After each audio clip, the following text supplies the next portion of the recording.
These are modern classics that we're enjoying this afternoon. So obviously you knew going into this that it's going to be a challenge. It's going to be, you're going to have a lot on, to put it lightly, to get these films made. I want to talk to you a little bit about why you wanted to make Dune 1 and Dune 2. Many people have called this unadaptable, in terms of the original source material, the book.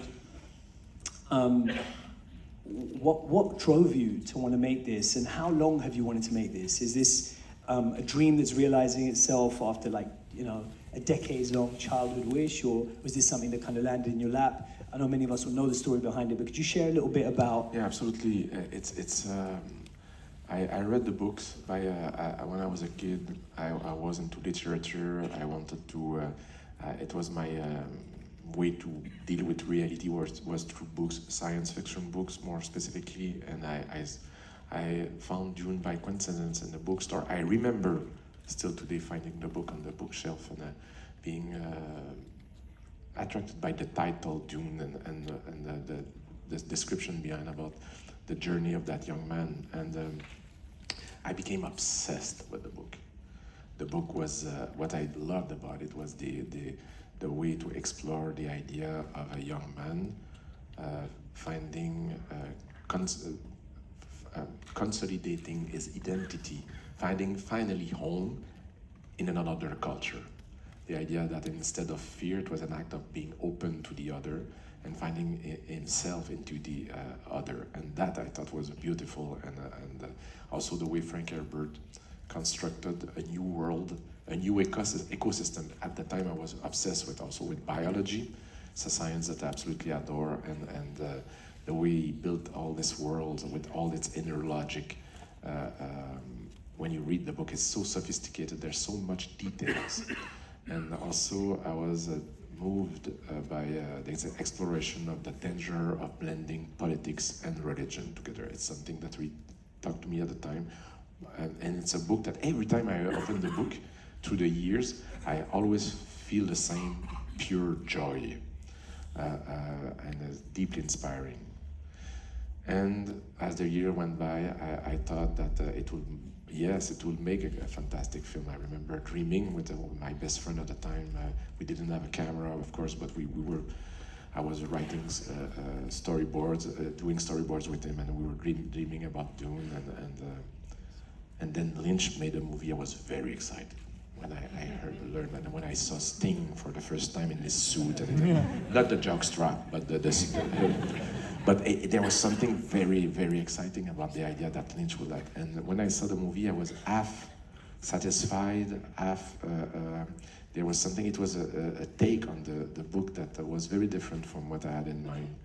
And with all respect to the master, I felt that it was different. And through the years, I said to myself, one day, somebody will do it again. I was sure that will happen, that someday there will be a different adaptation, something closer to the spirit of the book. And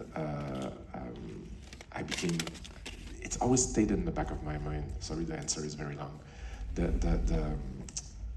When I started to work in Los Angeles, people were asking me, if ever will you have one dream, what would it be? If you had one, what would... They were trying to test me to see what, and it's always like it was always the same answer in my mind. I would love to do Dune, to bring to the screen the images I have in mind. That would be one of my biggest dreams.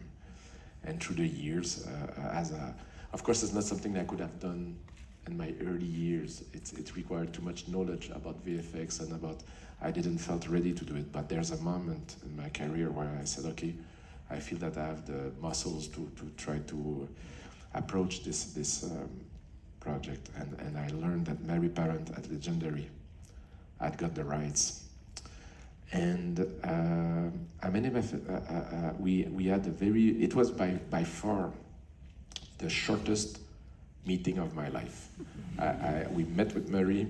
She wanted to work with me. I wanted to work with her. We agreed very quickly. In few minutes I'm talking about, and that was the birth of the project. I remember getting out of Legendary and calling my wife Tanya and said, I think I'm gonna go in the desert. I love that answer. You can really tell, I mean, that you have such love for this material. Just the attention to detail. There isn't a line, there isn't a frame, there isn't a moment, there isn't a set piece that hasn't just been carved with such intricacy and precision. It's really a wonder to behold. I want to talk a little bit about Sting's jockstrap versus Chalamet's exoskeleton, if you will. And that is the subheading of this Q&A. I don't know if you guys got that in the promotional materials. Because there are different ways to adapt a world, such as the world of Dune, right? And as you said, previous adaptations maybe went to something more fantastical, and I would say that yours feels very grounded, right? And you were talking about, faith and power, and you were talking about cultural collision. Your film, I feel, does not pull punches in exploring these themes, which are really hot button themes, And I would like to talk to you a little bit about why Dune now? If there is, it may just be the coincidences of, the conversations we're having in the zeitgeist politically seem to line up with the film that's also been made now, and sometimes that just happens. But I wonder if you have anything to say about, more directly about the cultural collision, the mixing of, power and faith that you talk about in the film, and in particular, if this makes the question more specific, your decision to world build in a way that feels so grounded and recognizable to us. You have a lot of the source material kind of draws from Middle Eastern mythology and spirituality. We can't help but see kind of imperial powers turning up on a desert planet, trying to exploit it for natural resources, and draw parallels with what's been going on over the last 25 years. So can you talk a little bit about your decision to lean into that rather than lean into the jockstrap?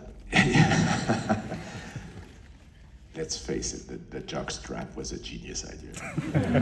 It's been done. You're not going to outdo But that. it has been done. Yeah. But no, it's all in the book. I mean, Frank Herbert inspired himself from the main current of the 20th century, where we saw the impact of colonization in many parts of the world, and the impact of exploiting their natural resources, and the danger of blending the rise of religions linked with power. And unfortunately, he was more prophetic than I thought he was expecting to be. But when you hear about his interviews at the time, he was really foreseeing what will happen with the world in the 21st century. And I felt that those topics became just more relevant in the book. What he was talking in the book was just more present in our times, and that makes the adaptation just more possible, but more reliable. And I thought that all this idea to extend the roots of each tribe, let's call them tribes or families in the book, are always inspired by different real culture. It can be Spanish culture, Scandinavian, Middle Eastern cultures, American native cultures. It's all there in the book, and I tried to be faithful to that. I wanted to bring some kind of gravitas to keep the meaning alive, the poetry alive of the book, and the weight of the book, and I wanted it to be relevant to the audience from everywhere in the world, and keeping that kind of diversity on screen as well that was present as much as possible, and so I felt it was like perfect timing to make this adaptation, if I can say. Yeah, beautiful. And look, it's very humble of you to put it all on the book, but I would say as a filmmaker, there is a conscious decision to lean into that and to give it that heft and to speak to a lot of what we're seeing in the world today. And I just want to say, as someone of a Muslim background, I was really moved to see this film and to see certain cultures reframed in a different light, and to reframe some of the military adventures that we've undertaken in the West in a different light. I thought that was really bold, that was really refreshing. You didn't have to do that, and it was really fucking cool to see that on screen. So thank you. Thank you, Rez. Yeah. It really deeply moved me what you're saying, because I spent a lot of time more specifically in Jordan, I have friends there. I love this culture. I love people from there. I love it's a very rich culture, and it's a very profound, and I feel there's a wall, and I feel that it's if we were all allowed to meet and to interact, and things would be much more simple sometimes. I mean, do you understand what I mean? Yeah, absolutely. That the world is not driven by the fear of the other, but more by being curious about the other culture and being open and being. I love the idea that cinema can build bridges, and I love that instead of creating walls. That's what. Beautiful. I feel that's what you're doing with this. I want to talk a little bit about, I'm thinking about another film right now that also takes place in the Middle East, which is Incendies. But when I think about a film like Incendies, look, all your films have such a stunning visual point of view. I think that's safe to say. But think about the intimacy of some of those films that are essentially kind of psychological dramas. And I want to ask you about how you preserve the psychological drama, the interpersonal intimacy, right? That really is the backbone of this film, amidst the 500-foot long worms and the exploding spaceships and all of that. How do you protect that in your creative process? Is there a long rehearsal process? Is it, okay, today's gonna be a day where I've got 500 ADs and megaphones, and tomorrow is gonna be intimate? How do you manage to preserve that human drama at the heart of this? Because that's the just really masterful balancing act that I see in this, frame by frame, is that yes, it's a visual treat, but nothing's ever gratuitous. It's all grounded in character and relationship. So how do you balance that? Thanks. You're very generous. I will say that it start. Of course, it's all start on the page. I mean, you have it when you write the adaptation, you have to focus on. At the end of the day, the whole movie is structured around the love story between Paul and Shani. To Paul falling in love with a young woman. With her culture, discovering her culture, being curious about her culture, finding a meaning into her culture, and wanted to learn more and become one of them, and falling as he falls in love with her, he falls in love with the culture at the same time. And then their couple will have to struggle with the pressure of the world, with the political pressure of the world, and then there will be a division in their point of view, and they will split because of political views. And through their relationship, we structured the whole drama, the whole tragedy of Paul Atreides. And that's and I kept saying to my crew, if the audience doesn't believe in their relationship, there will be no movie. And as I was shooting, I kept in mind that all the time, focusing on a daily basis about it's my job, to make sure that psychologically the movie makes sense, and that each character's journey is as clear as possible. And despite the scope, I tried to add the possibility, because those are very long shoots, and I had the chance to add the possibility, the flexibility, sometimes to even wake up in the middle of the night saying there's something missing, there's something missing, there's something missing. I need to write something new in between those two scenes in order to create a bridge to bring that home. So I did that. It was a kind of shoot where I knew that when I will land in the editing room, there will be no opportunity to go back behind the camera. I didn't want to go back. I love to hunt, and I love to cook, but I don't want to go back for ingredients as I cook. I love to. Once I'm in the editing room, it's done. I love that. So, in the ideal world, so I love to go. So that's what. Yeah. Yeah. I mean, did you get to rehearse at all with actors? Is that something that's important to you in your process, or? I really love to have meetings, individual meetings with the main characters, to make sure that they absolutely understand that their journey is clear, that they can ask me all the questions they want. We can explore each scene together. I love them to give me their frankly, their opinion about the dialogues, to see if there's all the words can come out nicely, that sometimes they have suggestions. I'm open to that. I love to do that, all that work in prep. Once we are on set, it's a very visceral moment, not intellectual for me. I love to focus on the emotions and the emotional journey of the character. So it's like I don't like to it has to all to happen in prep. I don't rehearse a lot. It depends on the scene. I will give an example. There's a scene with Timothy where it's a scene where he transforms himself in front of the. You guys haven't seen part 2 yet, huh? How many people here have not actually seen part 2 at all, ever? One person, really. So. No, okay. No, but I would just say I will not give spoilers, but there's a moment where Timothy does a speech, and when he does that speech in another language, it had to be a bit rehearsed. It has to be not for Timothy, but more for me too, just to make sure each movie, and I'm sure you experience that too as an actor, or you direct too.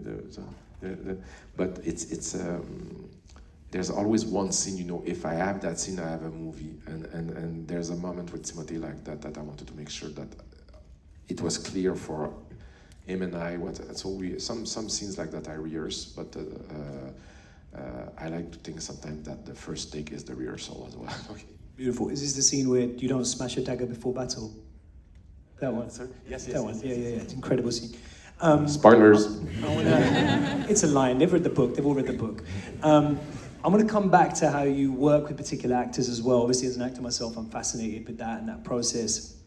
And you've got such an incredible cast of rising young talent and, you know, some of my favorite established actors. But before I do that, I want to ask possibly about my favorite character I want to ask about the worm. Although there are multiple worms. Tell us how you... Apparently there was a worm unit. Tell us about the worm unit.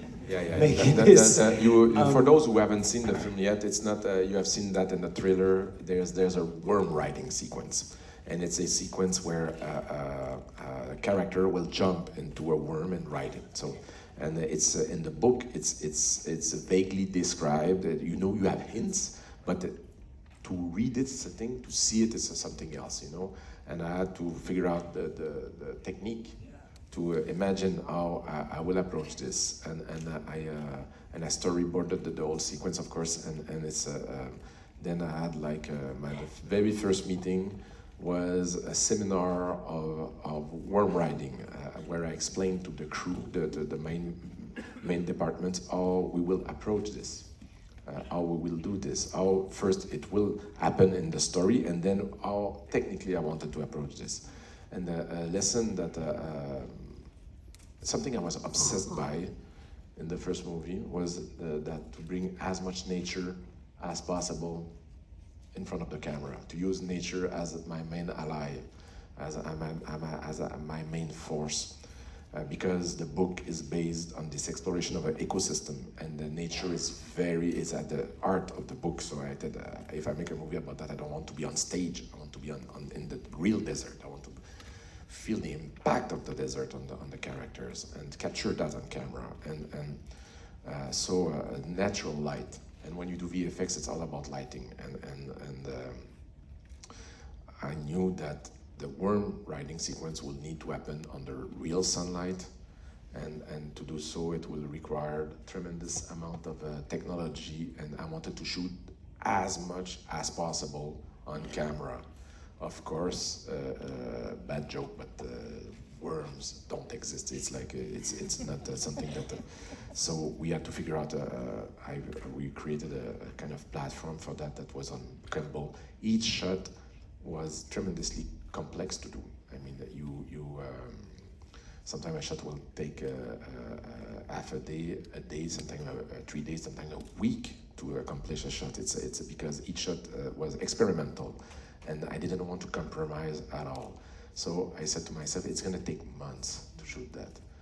Because each shot was shot at the precise time of the day to have the perfect sun angle. Greg Fraser and I are compulsively obsessed. And we didn't want to compromise. So it's like each shot needed to be exactly so how can I do that? If I needed to I could not shoot it in an ordinary way. I had to get out of my comfort zone and find a new way of it. It's a long answer, but it needs to be nuances. I want to know how you made the worm, because I want to But make one the- at home. yeah. So, But the just idea need to know. the idea is I had to create a special unit, a unit that will specialize on the worm shooting. We call that unit the worm unit.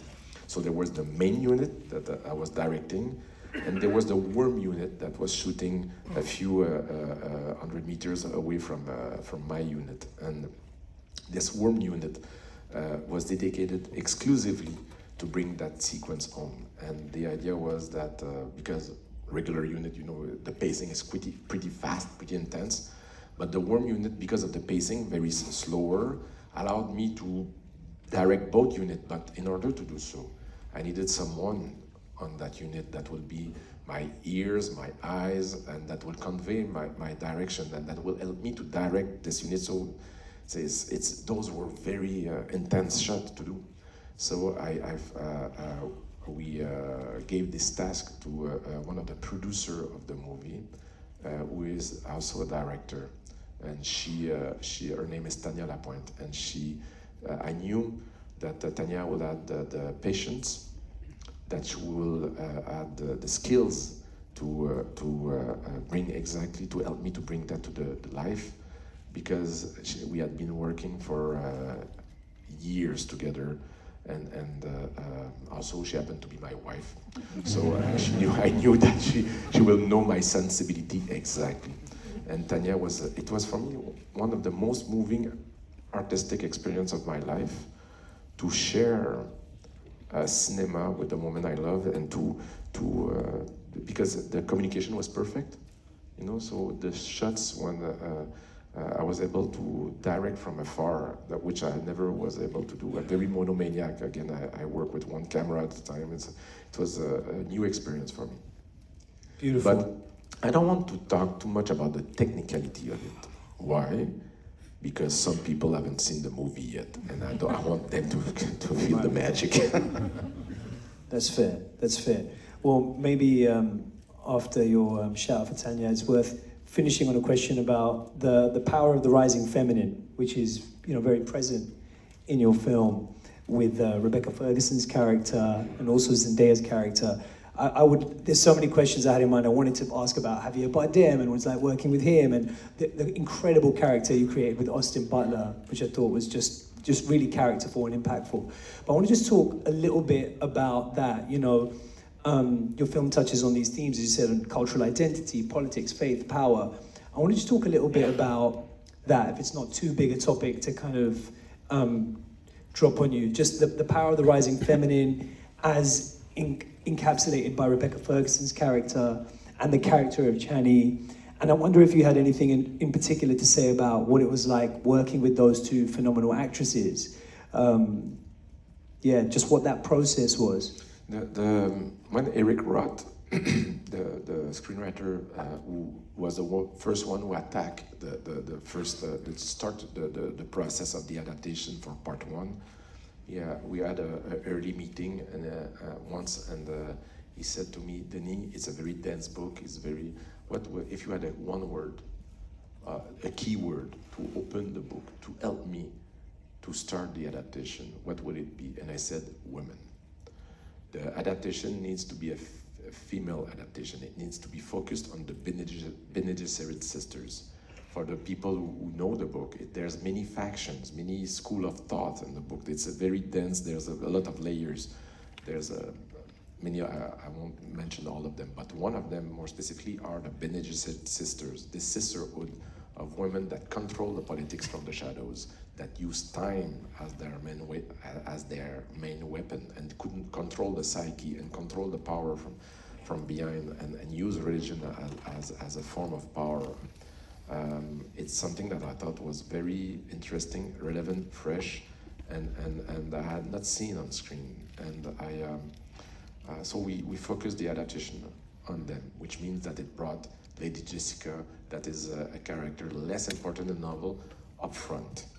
And Rebecca Ferguson is an actress that has the ability to regular drama, amazing, but an incredible actress that can do anything in front of a camera, but also can dive into the unconscious, that can bring the ideas home, like you're being poisoned right now, and you have to save your unborn baby from your belly, and you are fighting the poison of the worm, and to bring that, it's something that she has a tremendous, beautiful imagination, and she really, without fear, will bring home things in front of the camera. She was my force during both movies, where I knew that Rebecca will be there to help me to bring that magical world on screen. As for Shani, I needed an actress that I'm sorry, I don't know if I talked about it here, but Shani is a different in the book. Also is a character that in the book embrace Paul's journey, but I needed a character that will have her own trajectory and her own political view, and that will be different. In the third act, there's a specific moment where the main point of view deviates and becomes Shani's point of view on Paul, giving us the necessary distance on Paul, to make sure that I will be able to bring Frank Herbert's idea home, meaning that Dune is a cautionary tale. It's not a celebration of a heroic figure, it's a cautionary tale about the danger of blending politics and religion, and the danger of messianic, charismatic figures, leaders. And in order to bring that to the screen, I needed Shani's character.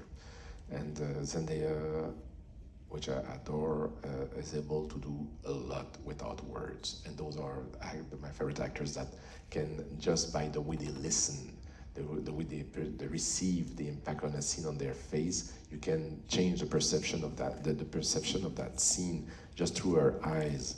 And she's an amazing actress that I'm very happy she's shown for me. She was Shani from the start, and I'm pleased that she brought it home here. Thank you. Well, I wish we had time for more. There's so many more questions I want to ask, and I'm sure you would too. But I don't want to keep you from this second masterpiece that you're about to watch.